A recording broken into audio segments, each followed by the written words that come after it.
Değerli izleyenler, herkese iyi günler diliyoruz. Detay programıyla karşınızdayız. 2 hafta boyunca detay programını ben Çiğdem'le birlikte Sayın Reşat Akar, Diyalog Medya Genel Direktörü yapacağız. Ve tabii ki bunun nedeni haber müdürümüz Sayın Aytuğ Türkkan'ın kısa bir izne ayrılması oldu. Ondan bayrağı devraldık. 2 hafta boyunca benimle birlikte olacaksınız günün bu saatlerinde. Sayın Akar, bu arada hoş geldiniz. Hoş bulduk. Öncelikle teşekkür ediyoruz. Her hafta olduğu gibi bu haftada yine bizlerle birliktesiniz. Programı aksatmadan güne ve gündeme dair değerlendirmelerinizi almak üzere merhaba diyoruz size de. Tabii Kuzey Kıbrıs Türk Cumhuriyeti'nin gündeminde yer alan önemli haber konuları var. Diyalog gündeme getirmiş olduğu.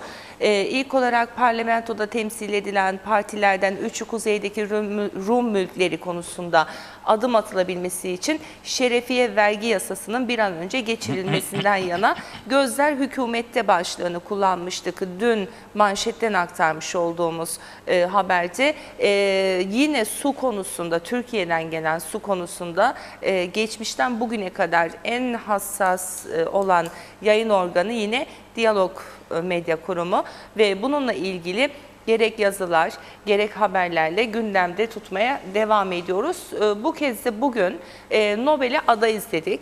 Gerçi her konuda adayız ama Türkiye'den günde 200 bin ton su gelirken 120 bin tonu denize dökülüyor.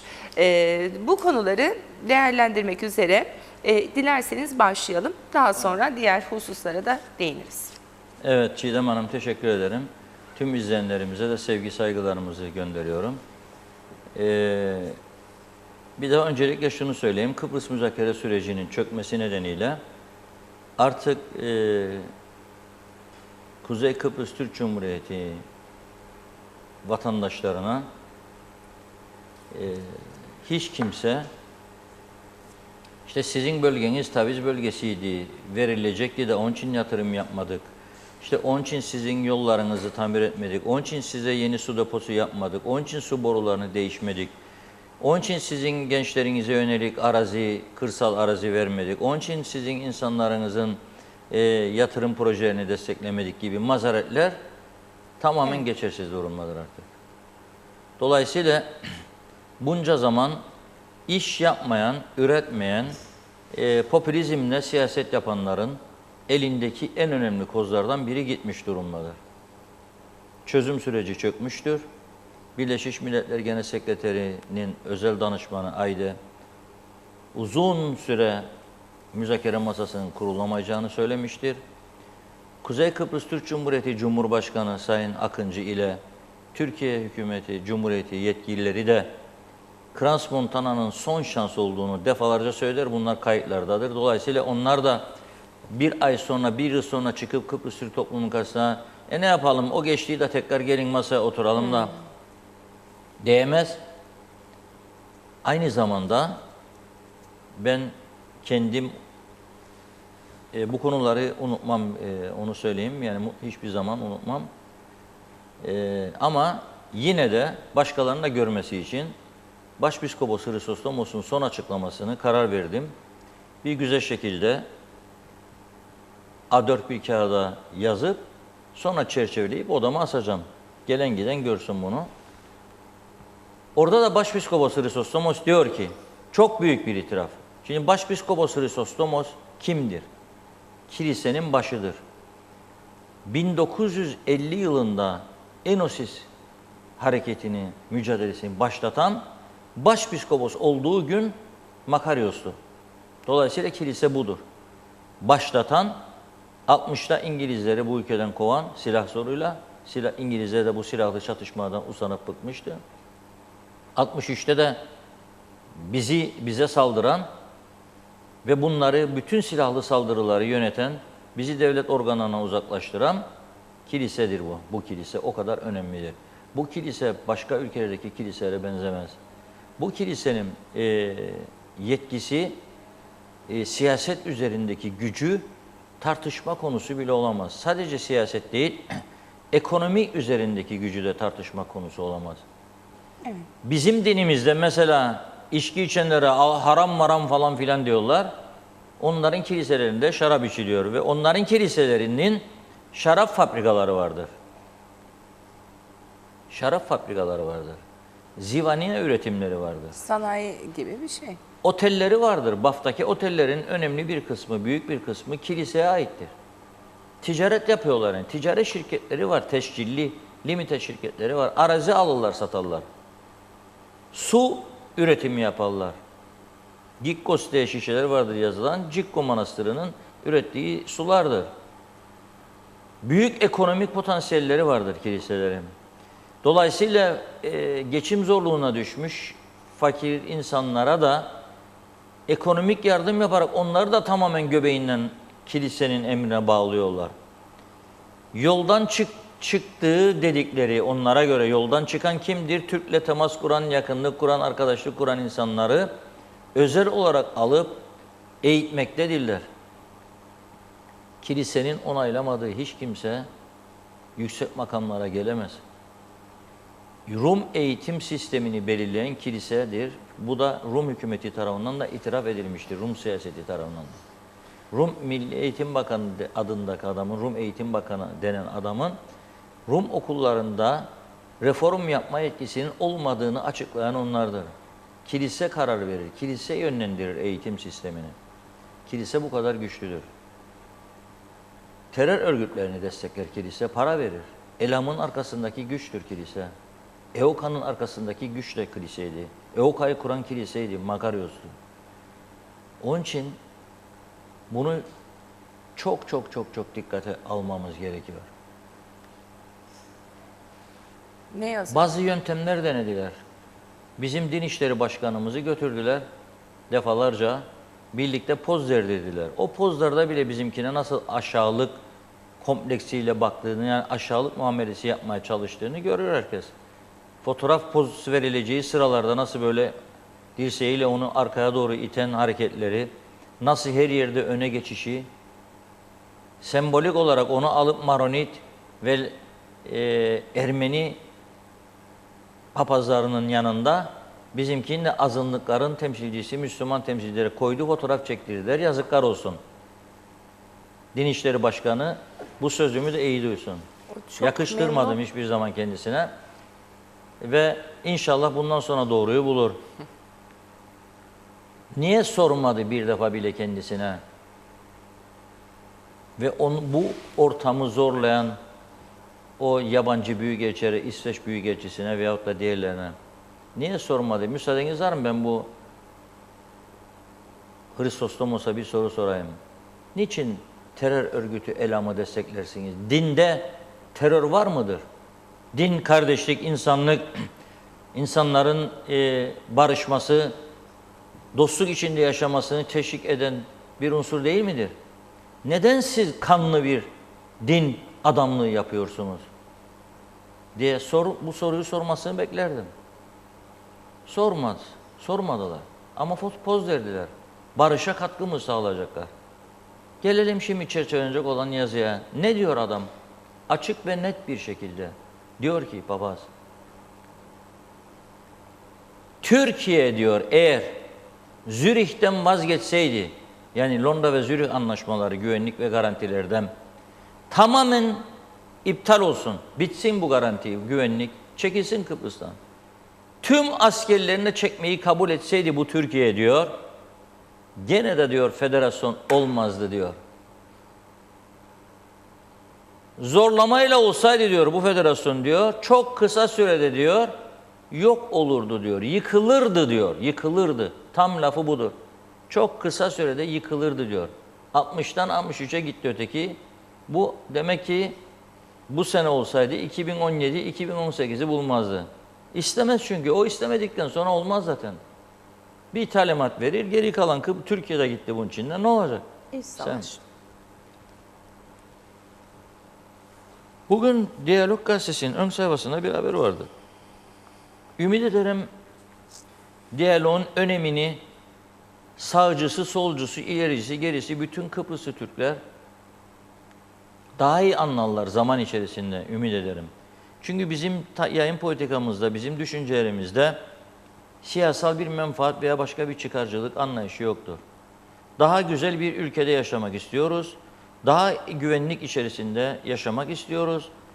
En az Rumlar kadar ekonomik açıda, başka açılardan, sosyal açılardan iyi olmak istiyoruz. Hatta onların üstüne geçebilme şansımız vardır. Geçelim istiyoruz.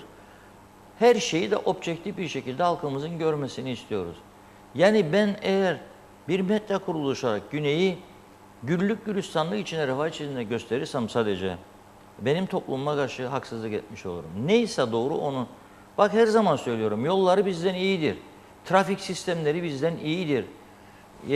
Üretimleri, zepsleri, meyveleri bizden daha sağlıklıdır, daha kontrollüdür. Onlar da hormon kullanıyor, itiraf ediyorlar da ciddi anlamda. Ama daha sağlıklıdır çünkü zepse meyveleri içilebilir kalitede sularla yetiştirilir. İlaç kullanımları bize göre biraz daha denetimlidir. Bize göre daha iyi bir Standartlaşma ve kurumsallaşma. daha aslında. iyi bir devlet yönetimi vardır. Onlarda da çok yolsuzluk vardır ama yolsuzluklara karşı daha ciddi bir mücadele vardır. Bizde bugüne kadar bir imzadan dolayı eski müsteşarı, başbakanı, eski başbakanımızın, meclis başkanımızın hapislik cezası almıştı. O da siyasete kurban gitti. Yazık oldu o adama da. Başkaları ona yaptırdı bu işi. Ondan sonra ceremesini ödedi.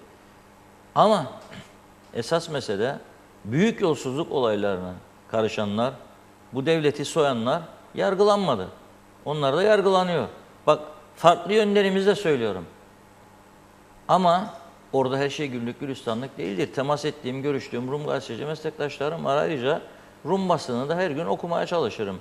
TAK ajansına artık güvenmediğim için sadece TAK'ın Türkçe tercümeleriyle yetinmiyorum. Rum basınının tercümeleriyle. Cyprus Mail'in internet sitesini okuyorum. Diğer bazı İngilizce yayın yapan ajansların sitelerinden bulduklarımı takip etmeye çalışıyorum. TAK ajansı çünkü ne halse anlaşılır gibi değil. Devletin içinde bir devlet kuruluşu. Bazen Kıbrıs Türk toplumunun bilmesi gereken çok önemli haberleri ya hiç tercüme etmiyorlar ya da saklıyorlar, başka haberlerin altına, aralara, bir yerlere sokuyorlar ki görünmesin, büyüdülmesin düşüncesiyle herhalde diyorum. Umarım yanılırım. Ama ne ilginçtir, milliyetçi hükümettir yöneten bu TAK'ı da şimdi. Demokrat Parti'ye bağlıdır benim bildiğim. Çok ilginçtir. En ağır darbeyi yediğimiz dönemlerden biridir. Tanıtım ve işte devlete yönelik saldırıların olduğu, en ağır saldırıların olduğu dönemdeyiz şu anda.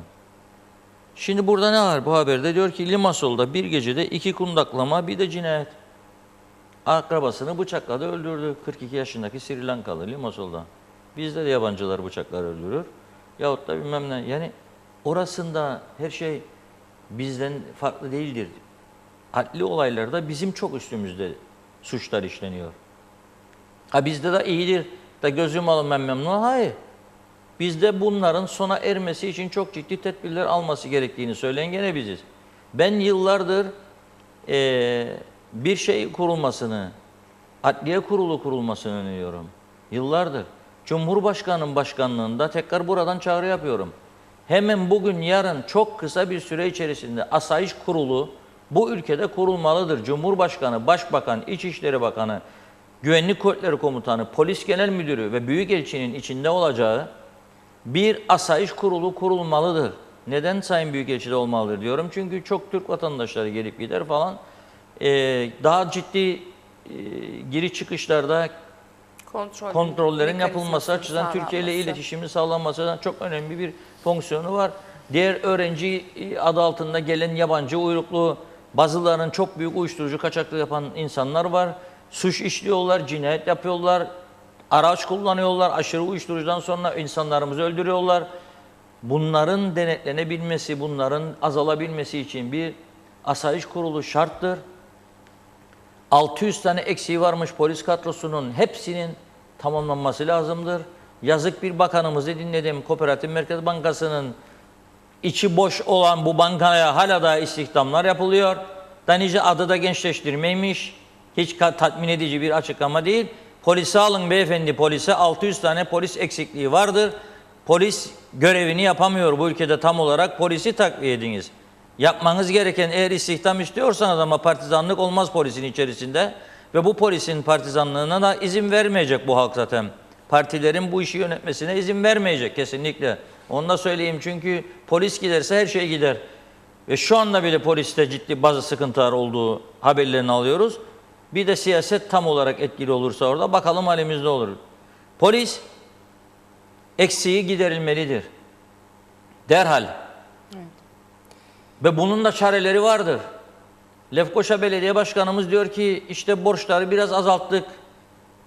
Çözüm değildir bu. Sayın Akar, burada bir virgül koyalım. Çok önemli bir gelişme var. Haber merkezinden arkadaşlarımız aktardı. Yönetmenimiz de son dakika geçiyor. Mallıdağ'da bir arazide çıkan yangının rüzgarın da etkisiyle kısa sürede ormanlık alana yayıldığı, gittikçe büyüyen yangın kontrol altına şu anda alınamıyor. Geçikkale Belediyesi yangınla ilgili vatandaşlara yardım çağrısı yapıyor. Geçikkale Belediyesi çağrısında su tankerleri, benzeri su imkanları ve traktörü olan vatandaşlarımız Mallıdağ'daki yangına müdahale için acil olarak olay yerine gelmeleri gerekiyor diye çağrıda bulundu. Geçikkale Belediye Başkanı, yangın giderek büyüyor ve kontrol altına da alınamıyor. Bu da yine son dakika yaşanan gelişmeler içerisinde arkadaşlarımız bize bilgi vermeye devam edecekler. Evet, daha geçtiğimiz günlerde yangın helikopteri alınmalı mıydı, alınmamalı mıydı? Bunun bütçesi var mıydı, yok muydu? Türkiye yakındı. İşte Türkiye'de de yine bu gibi aylarda yangınlar çıkabiliyor. Helikopter bazen geç Anında gelebiliyor. gelemiyor tabii. Tartışmalarını yapmıştık. Evet. Şimdi bunu tamamlayalım. Papazın da bu sözlerini çerçeveye aldıktan sonra konuyu toparlayalım, bir başladığımız noktaya dönelim.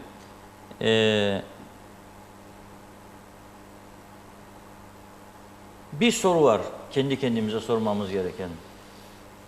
Bu insanlar özet ve net olarak, tabii bunun öncesinde de bazı Rum siyasi partilerinin bir gazeteci arkadaşımıza söyledikleri var. Onlar da öyle demişti. Asker gitse, garanter kalksa da biz bu federasyona, iki bölgeli iki toplum federasyona inanmıyoruz. Biz buna destek vermiyoruz. Sizinle bir dönüşümlü başkanlık diye bir şey vermeyiz size. Demek ki bizimle paylaşım istemiyorlar. Ya hep bizim olacak diyorlar ya da böyle devam edecek. Bunu en iyi şekilde dünyaya hepimizin anlatması lazım.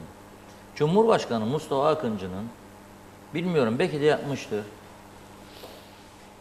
Başbakanımız Sayın Hüseyin Özgürgün'ün, Dışişleri Bakanımız Sayın Tahsin Ertuğruloğlu'nun, CTP Genel Başkanımızın mesela AKEL liderine bir ziyaret de bunun için yapmasını beklerim ben. TDP Başkanımız Cemal Hocam'ın nasıl gidip de böyle edekten medekten medet bekleyen bir pozisyona girdiğini hatırlayınca çok da üzülürüm.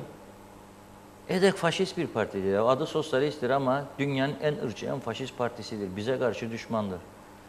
Ona götürsün desin ki senin papaz böyle dedi ha. İngilizce çevirip de ya da Rumcası var zaten. Rumcasını alsın götürsün. Nasıl biz federasyon oluşturduk ya, sizin an oyaladınız bizi siz. 75'ten, 76'dan, 77'den beri Denktaş-Magaroz anlaşmaları var. 77-79 Denktaş-Kipriano anlaşması var. Hep iki bölgeli iki toplumun federasyonundan bahseder. Birleşmiş Milletler kararları var. Sizin içiniz böyle, gerçek niyetiniz bu. Yani bizi oyuna getirmeyi düşünürdünüz de gene 63'teki gibi. Ondan sonra temizlik. Nasıl insansınız siz ya? Biz sizinle neyi paylaşacak?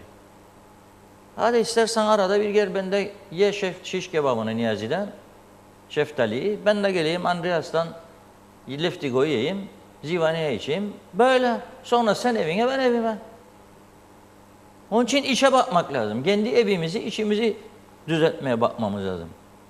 Kendi evimizi, işimizi düzeltmenin yolu da patlamış kurumlara istihdam değildir. Bak söylüyorum, polis, Lefkoşa Belediye Başkanımıza gelmiştik, kaldık oradan. Evet. Bu kadroyla, bu kadar büyük bir personel sayısıyla Abdülaziz'i getirsek falcı, cambazlık yapsın ya da Elmazi Hanım'ı falcı, okusun üfürsün yapamaz bu işi. Yani bütün gelirleri maaşlara ödeyeceksin sen. 3 tane ot ekemeyeceksin, 2 çiçek yetiştiremeyeceksin. Yeşil hiçbir şey kalmadı. Her taraf kurudu. Park yok. Trafik adacıkları boyasız dökülüyor. Yollardaki trafik ikaz işaretleri silinmiş, çözülmüş. Yok. Yaya geçitleri görünmüyor. Yok. Park yok. Hiçbir şey yok. Ben maaşları ödedim, borçlar da azaldı. No sir, olmaz böyle bir şey. Olur mu ya böyle bir şey? Böyle bir yerel yönetim anlayışı olur mu? O zaman ne yapmak lazım? O arkadaşımıza davet edip masaya 600 tane polis ihtiyacı var. 100 tanesini belediyeden alın. Gelmek ister misiniz Hasanlar, Hüseyinler, Fatmalar?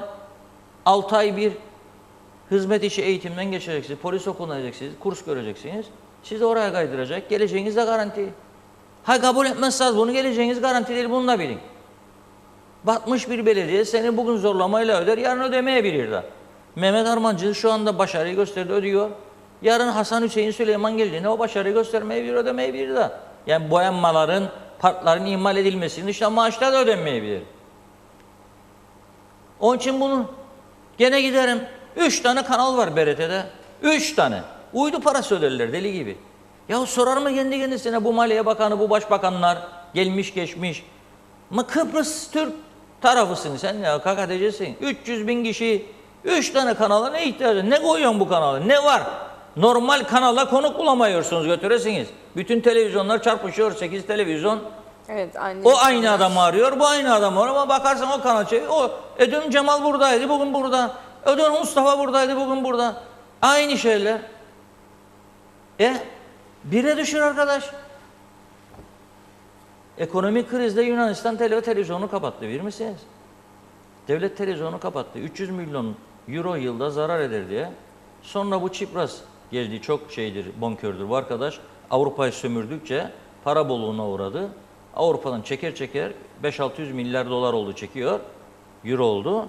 O paraları çektiği için de rahatlık içinde arkadaş. Nasıl olsa beni kurtarmak zorunda Avrupa diyor.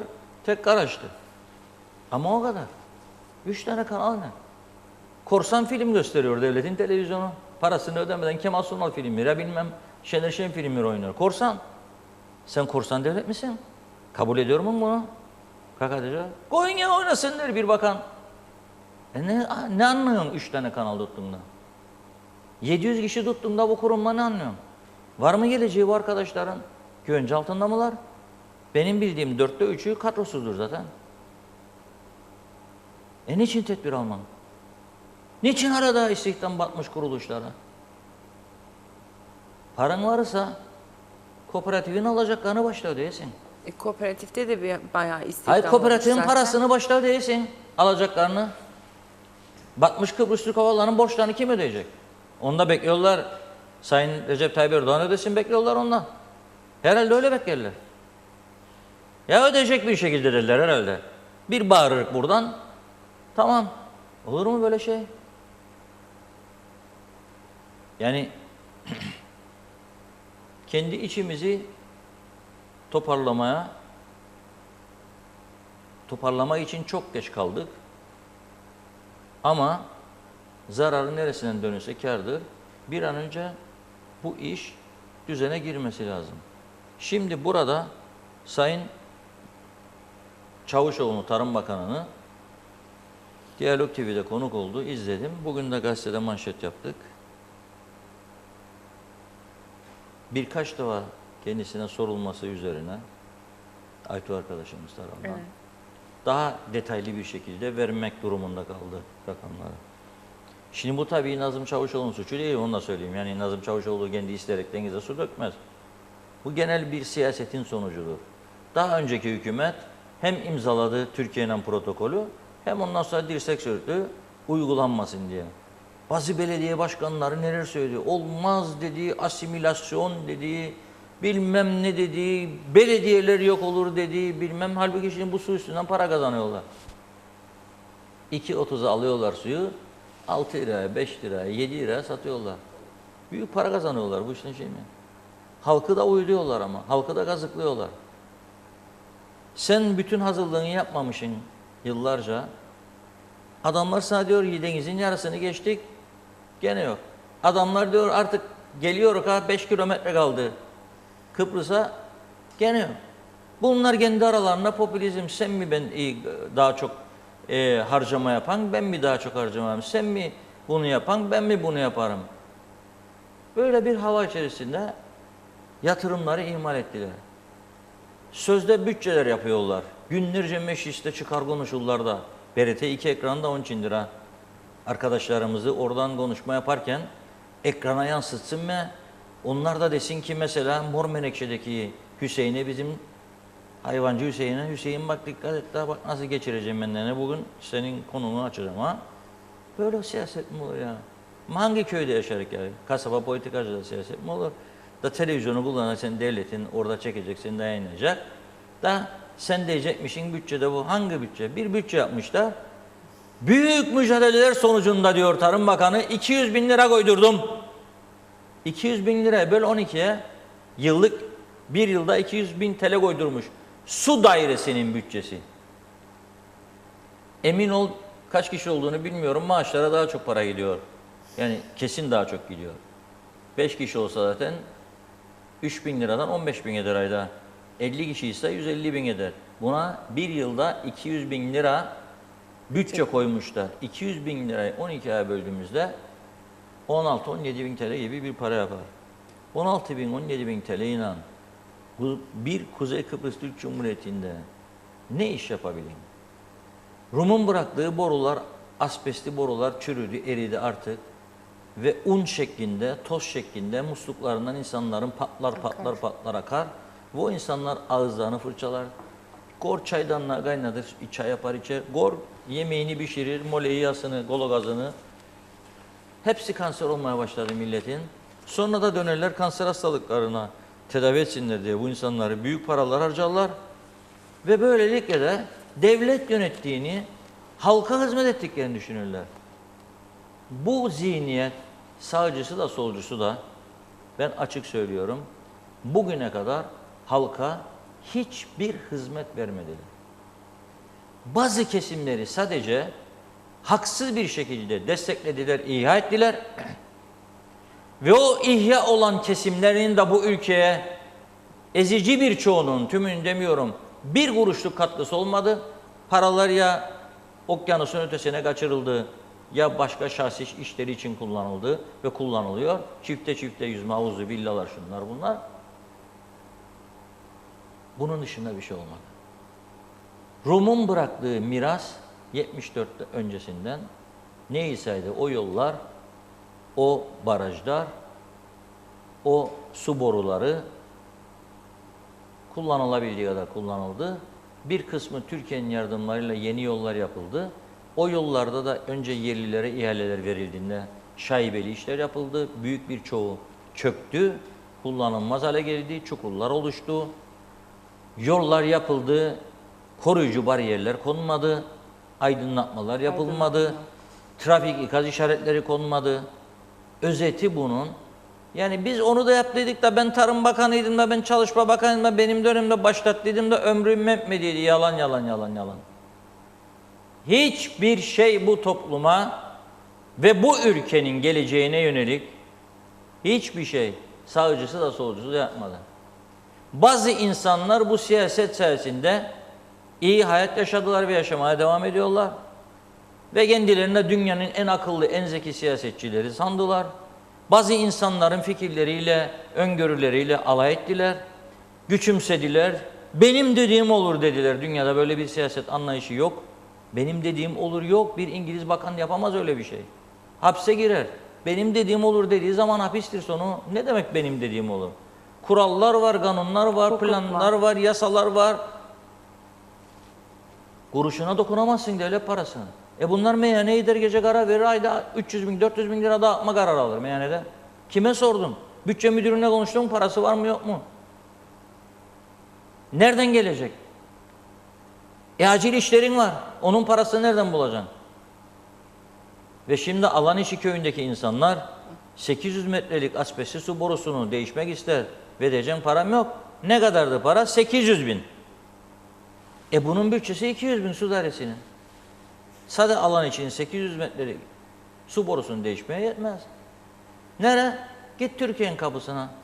Ve Tarım Bakanı diyor, kaldırdım diyor telefonu diyor da, Türkiye'deki Tarım Bakanı'nı aradım diyor, da rica ettim diyor, da o da bakacak dedi diyor. Ben olsam asla katlı yapmam bunu. Hem bana sen senede 1 milyar 650 milyon bütçe koyacaksın ve sen proje yapmadığın için bu paranın yarısı da geri gidecek. Geri gidecek. Hem de su geldim geliyorum diyecek sana. Sen boruları değiştirmek için tedbir almayacaksın. Paran yoksa para sağlayacak, kaynak yaratacak önlemler almayacaksın. Yeni vergilendirme sistemleri gitmeyeceksin. Protokolde öngörüldüğü halde belediye sayısını inatla düşürmeyeceksin. 24'te 28'de tutacaksın. Belediye sayılarını düşürse oraya yaptığı devlet katkısından sağlayacağı tasarrufla bu boruları yapabilirdi. Hiçbir şey yapmayacaksın. Çünkü o belediye ona dokunursak o bizim partiden de yapıp da bize geçeceydik dediydi. Ha, geçen gece yedik içtik de mullanın meyhanede de geleceğiydi. Yok kardeşim. Hepiniz evinize gidin, istirahat edin artık. Yahut da kaynaklarınız vardır, tatil de olabilir. Ama bu şekilde devlet yönetilmez. Şimdi Rum tarafı bakıyor tabii bize. Kıbrıslı Türk kardeşlerimiz de diyor rahatsızdır bu durumdan. Neden? Rahatsız tabii insanlar. Rahatsız tabii. Lefkoşa'dan ben Girne'ye hareket edeceğim diye sağ selim gidip gitmeyeceğim ben emin değilsem, korku içindeysem, evet rahatsızım. Ama bu demek değildir teslim olacağım Ruma'da. Onun için çare nedir? Bir çare vardır. İşimi düzeltmektir. Peki nasıl? Da ben Tarım Bakanı, Sayın Bakanım, bir köyümüzde o asbestli boru gazetelerden manşet yaptı. Bugün de işte 800 bin Türk liralık bir şey boru da yapsın bize Türkiye bunu devlet su işleri. Da ben de siyah Mercedesleri yenileyim kabine. Da ben de bir gecede meyhanede karar vereyim. 300 bin ayda, 400 bin ayda vereyim. Da ben de kooperatife o bir taraflara 50'şer 100 daha alayım 200 daha seçim geliyor da doldurayım. Başbakanlığa veya başka bakanlıklara daha istihdam yapayım. Bunu buradaki büyükelçi uzmanlar herkes görür. Da onlar da o bakana veyahut da başbakana veya cumhurbaşkanına bilgi vermezler zanneder. Rapor gitmez zannederler. Da ben de uçağı doldurayım 100 kişi de İsviçre'ye götüreyim. Rum için 100 kişi doldurmadı götürsün? Sen Rum'dan daha mı zenginsin? Sen nereden buldun parayı? O turizmi senden çok gelişmiş, ekonomisi senden çok gelişmiş. Üretiyor, satıyor, para topluyor. Dünya ile ticaretini geliştiriyor. Özelleştirmeler yapıyor çatır çatır korkmadan. Limanları özelleştirdi. Senin bir Girne limanının antik liman hakkında bir karar alamadın. 3 tane 4 tane sahibi var. Turizm Bakanlığıymış, Girne Belediyesi'ymiş, bilmem bir bölümü Çevre Bakanlığıymış.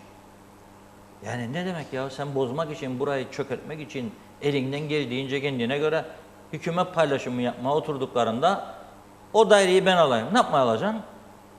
Ne yapmaya alacaksın? Hesabın var kendine göre. Süleyman'ı oraya atacaksın. Çünkü Süleyman falan söz verdin. Yap ya kardeşim. Biz de bunu yutacağız. Yuttuk da 40 sene. Ama yeter artık. Yatırımcı gelsin.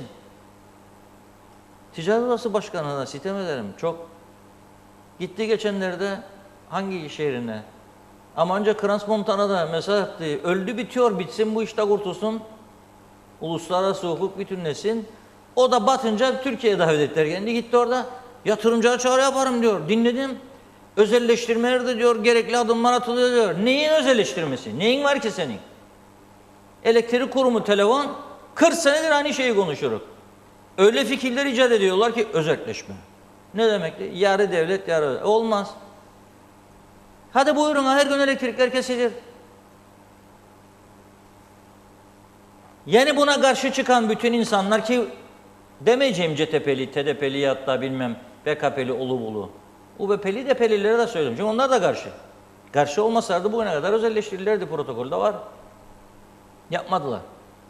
Onlara da soruyorum. Ya sizin vicdanınız hiç mi sızlamaz? 90 yaşındaki ananız, neneniz evde, 60 yaşında, 70 yaşında kalp hastası amcanız evinde, elektrik kesildiğinde, perişan halde. Nefes alamaz insan. Bu ülkenin siyasetine, kültürüne çok büyük katkılar yapmış, parti genel başkanlığı yapmış, Cumhurbaşkanlığına aday olmuş İsmail Bozkurt'un sosyal medya paylaşımındaki yazdıklarını okuyunca üzülmez miyim? Ben üzülürüm. Siz vicdanınız sızlamaz mı? Sizin evinizde çifte jeneratör mü var? Da ona mı güvenirsiniz? İsmail Bozkurt saat 2'de kalkacak ve elektrik kurumunu arayacak arızayı. Çünkü herhalde dayanamadı artık sıcaklardan. Adam elektrik yok, kesilmiş. Tabii. Arıyor, cevap da vermiyor. Vatandaşa diyor böyle kötü muamele eziyorlar diyor. O isyan ediyor. O adam ki mücahit komutanlığı yapmış, savunma görmüş, Rumlara güvenilmeyeceğini her fırsatta söyleyen adam. İsmail Bey'i de mi Rum'a muhtaç etmek istersiniz? Nedir yapmaya niyetiniz? Yapamıyorsunuz be kardeşim. Yapamayacaksınız da.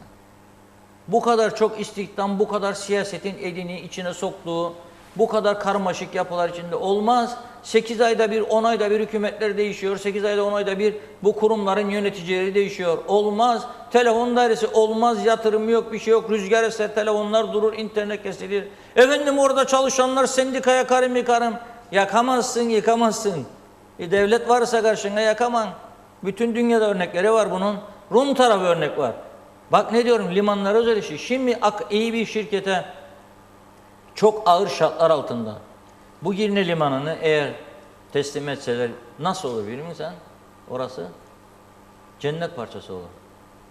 Yapmadılar onu. Tabii çevre düzenlemesi, restorasyonu, her şey. Yapmadılar. Sonra ansın bir baktık şemsiyeler kapattı. Dev şemsiyeler koydular limana. Kapandı. Galenin şey yok. görüntüsü, o güzelin denizin görüntüsü hepsini mahvettiler. Güneşteymiş orada. Nasıl oturacakmış turistler? Akşamüstü gelecek. Güneşte de geldiğinde gölge yerlerine çekeceksin, içeri çekeceksin. Açacaksın, klimaları çalıştıracaksın. Öyle oturacak. Yok ki dev şemsiyelerini kapatacaksınız bütün limanı olduğu gibi. Kimse de ses çıkarmayacak.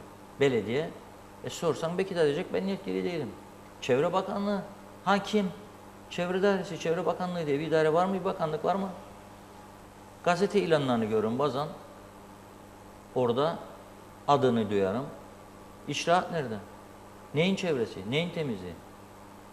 Yollar, sokakların durumu ortada. Kime ceza kesmişler bugüne kadar? Gelsinler sanayi bölgesine. Ne gelmezler?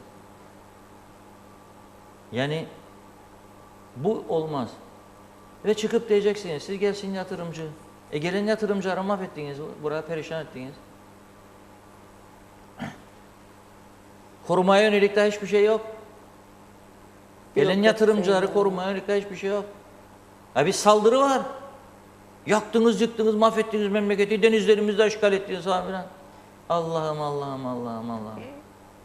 Rum tanrı bak ne güzellerler, fotoğraf çekerler oradan. Larnaka'dayız şimdi, liman. Hepsi özeldir, hepsi yabancı sermayedir. Daha yenileri yapılır. Şimdi bir tane Lübnan şirketine verdiler. Denizin içine ada yapıyor. Yatırım miktarı ne kadar? 20 milyon euro. Bizim tarafa 200 milyon euroluk yatırım yaptılar. En son yatırım Alexus Otel.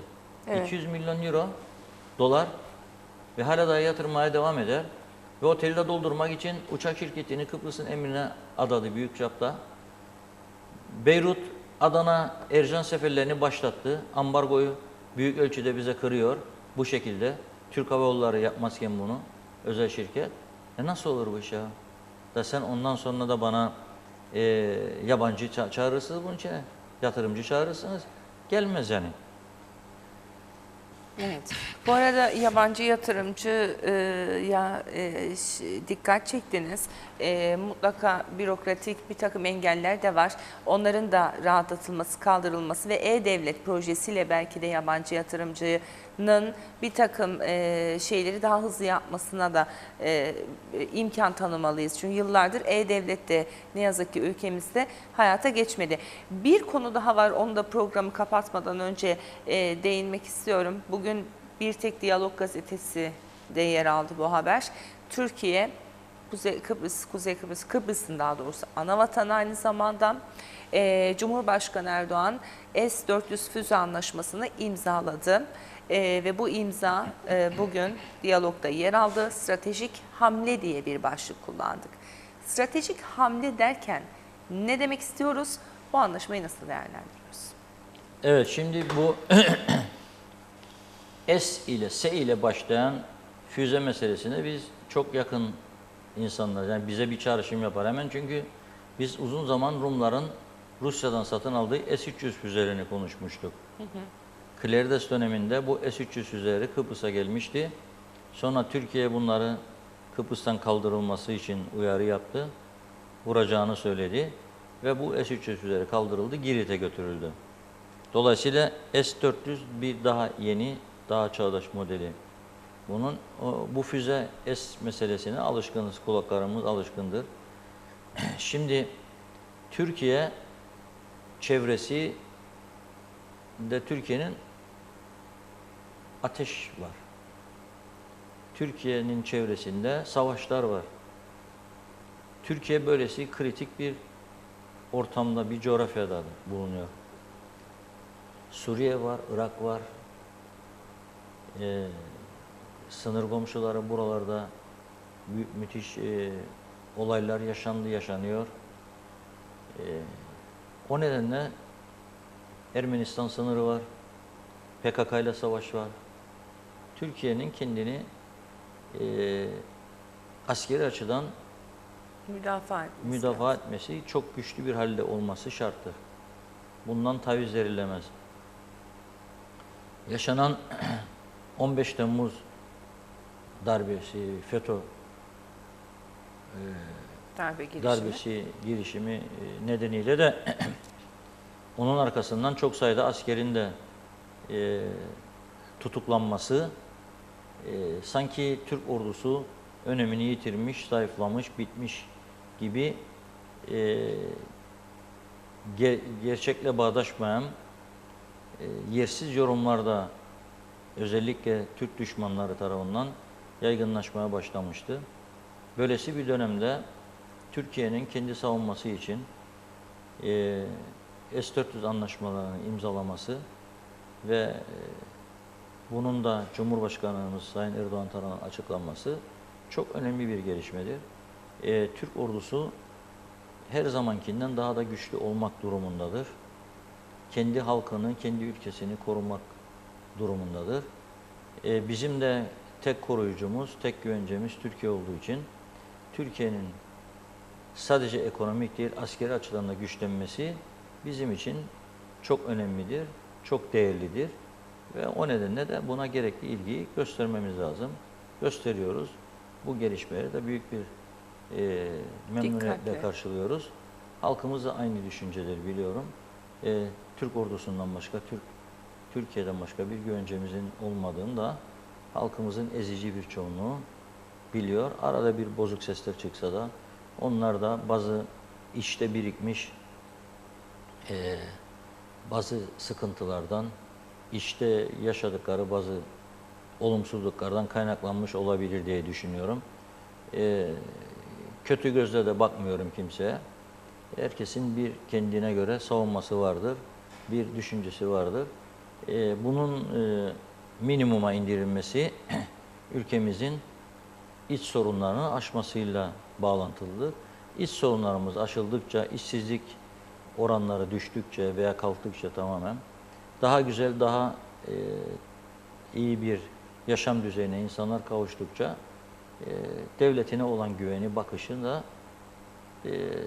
farklı olacağını düşünüyorum. Evet. O nedenle her şeyin başı içte iyi bir yönetimdir. Halkımızın hak ettiği bir düzeye kavuşmasıdır.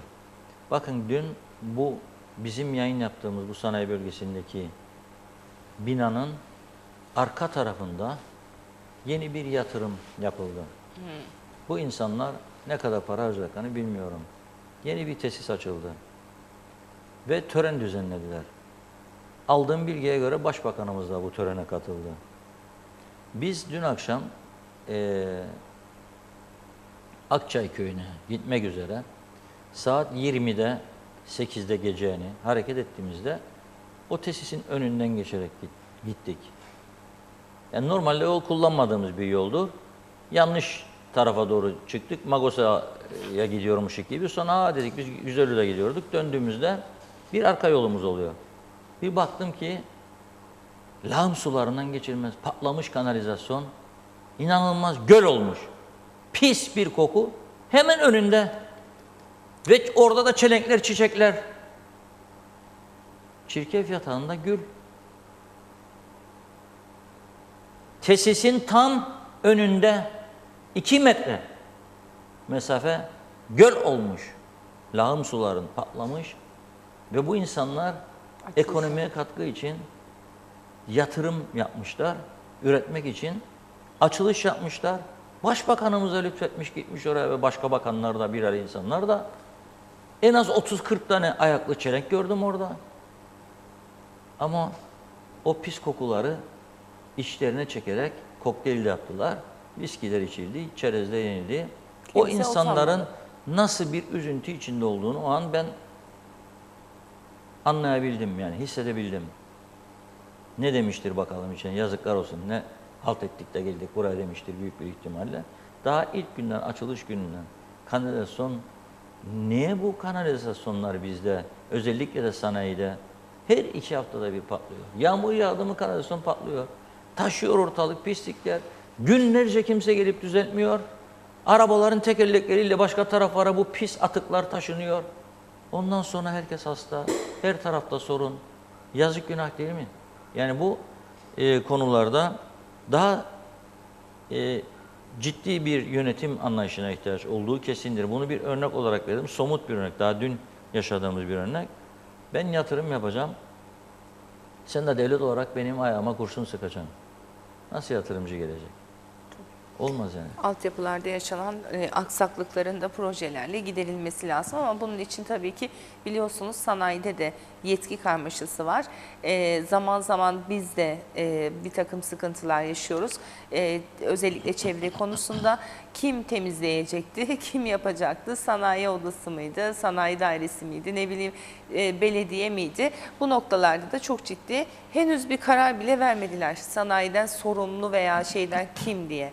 Oysa temizlikten sorumlu yerel yönetimse her yerde de yerel yönetim olur. Öyle değil mi Sayın Akar?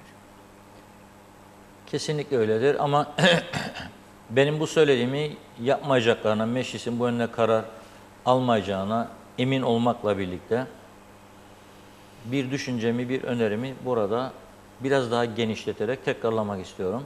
Daha önce söyledim, biraz genişletiyorum şimdi. Acele edilmese bile Nisan ayında seçim olacak. Yani önümüzde çok bir zaman kalmadı. Evet. 8 aylık bir zaman var. Bir anda gelir geçer. Daha erken de olabilir. Olmalı mı? Bence olmalı. Ama diyelim ki Nisan 2018'e kaldı bu iş. Bu seçim öncesinde mutlaka Kıbrıs Türk halkı hem dış politika konusunda hem de iç konularla ilgili olarak referanduma götürülmelidir. Halka sorulmalıdır. Kıbrıs konusunda müzakereler bu noktaya gelmiştir. Federasyon görüşmelerine devam mı? Tamam mı? 1. Son kez sorulmak üzere Türk askerinin olmayacağı, Türkiye'nin garantisi olmayacağı bir çözüm herhangi bir zaman önümüze geldiğinde kabul edebilir miyiz, edemez miyiz? Edemezsek hiçbir kimsenin seçilmiş Cumhurbaşkanı da olsa, kim isterse olsun görüşme yetkisi olmayacak. Halkın bu dış politikadaki kararını alacağız. Geleceğiz işe. 50 tane milletvekili mi devam yola yoksa 30'a mı düşmeli? 50 milletvekili bir meclise ihtiyaç yok. 2. Bakanlar güneyde olduğu gibi meclis dışından mı atanmalı yoksa şimdiki gibi milletvekili olan herkes bakanlık kavgasına girerek bu ülkeyi batırmalı mı? Bunun gibi 3-4 tane hayati konuda bizimle ilgili sorular sorulmalı ve anayasa değişikliği de gündeme getirilmelidir. Anayasada bakın bazı maddeler, sendikal haklar falan yanlış anlaşılarak bu ülkede öyle bir inanılmaz tahribatlar yapılıyor ki bu şekilde devam edemez. Sabah saat 8.15'te 08.15'te okula gidiyorlar. Bu okulda grev var. Olmaz böyle bir şey. Dünyanın hiçbir ülkesinde yoktur. Tabii. Hiçbir ülke böylesi bir demokrasiyi kaldıramaz. Bu demokrasi değil zaten. Bu demokrasiyi yok etme girişimidir. İnsanların okuma, eğitim özgürlüğünü yok etme girişimidir. Velilerin psikolojik durumlarını ve çocukların psikolojik durumlarını tahrip etme girişimidir. Bu böyle devam edemez. Onun için anayasada önemli birkaç tane maddeyi değiştirilmesi konusunda halka sorulmalıdır. Halktan referanduma çıkacak karara göre de meclis oturup yeni bir seçim yasasıyla halkın huzuruna çıkmalıdır. Ve halkın huzuruna bu seçime giderken anayasa değişiklikleri de oylanmalıdır aynı günde. Anayasada yapılması gereken değişiklikler oylanmalıdır. Yüksek Mahkemeye mesela o kadar zeki insanlar geçti ki bu ülkeden. Öyle bir anayasa yaptılar ki Yüksek Mahkeme yargıçlarının sayısını anayasaya bağladılar. Çünkü o tarihte 85 yılında senede 5 tane adli suç işlenirdi. Cinayet olayı mesela 10 senede bir idi. Ne bileyim işte bunun gibi başka ağır suçlar, ağır uyuşturucu davaları senede birdi, 3'tü, 5'ti. Dediler ki mesela galiba 8 mi ya 7 mi nedir Yüksek Yargı Kurulu. Adamlar diyor şimdi 10 binden fazla dosya var. Biz yetiştiremiyoruz bakalım. 2 kişi artıralım dedi.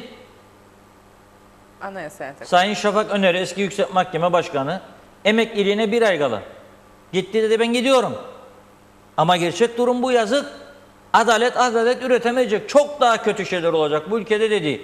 Cumhurbaşkanına, Başbakanına, CTP Başkanına, TDP Başkanına, UBP Başkanına hepsini gezdi. Hepsi haklısın ya dediler kendine. Ondan sonra da o gidince unuttular meseleyi. Konacağım ya. Ne anayasa değişikliği ya. Oturdular yerlerine yapmadılar. Bu mudur vatan sevgisi, bu mudur insan sevgisi? Yapamıyorum diyor sana 10 binler. Şimdi bağırlar insanlar perişan mahkeme kapılarında hak muhadara alamaz. Yargıç yok be arkadaş. Yargıç yok diyorsa 10 binden fazla dosya var. 7 kişi, 6 kişi, 8 kişi neyse. 3 kişi daha alsın diye yalvardı kendilerine. Veda ederken 3 kişi daha. Bunun için anayasa değişikliği lazım. Anayasa değişikliği giderken dedi seçime. Bunu da koyalım. 5 dakikada gittiğinde adam vursun buna da mühür de 3 kişi alalım da. Yok yapmadılar. Başlar onu sen dediler. Seçim düşün. Seçim koltuk var. Koltuk kazanacak biz dediler. Toparlayalım seni. Onun için bu şekilde gidebilir mi bu iş? Bu şekilde gidemez bu iş. Gidemeyeceğine göre halkla dalga geçmesinler. Anayasada da yapılması gereken değişiklikler vardır. Gelişen şartlara göre anayasanın da düzenlenmesi lazımdır. Ve bunu seçimle birlikte yapmak zorundadırlar. Bunu yapmadıkları takdirde çok büyük vaatlerle de gelse bazıları belki ufak tefek bir iki değişiklik yapacaklar. Belki su borularını değiştirme için kaynak yaratacaklar, vergi koyacaklar falan başka bir takım yerlerden bir şeyler yapacaklar. Ama genel olarak sorunlarımızı çözemeyecekler. Bir adım atacaklar diyecek, anayasan gel. Öteki adım, anayasan gel. Yapamayacaklar. Gene seçecekler milletvekillerini görecekler. Milletvekili diyecek, verir mi vermez mi? Bakanlık vermezsen hadi. 7 kişi birden istifa. Tumba. Gene seçim. Olmaz.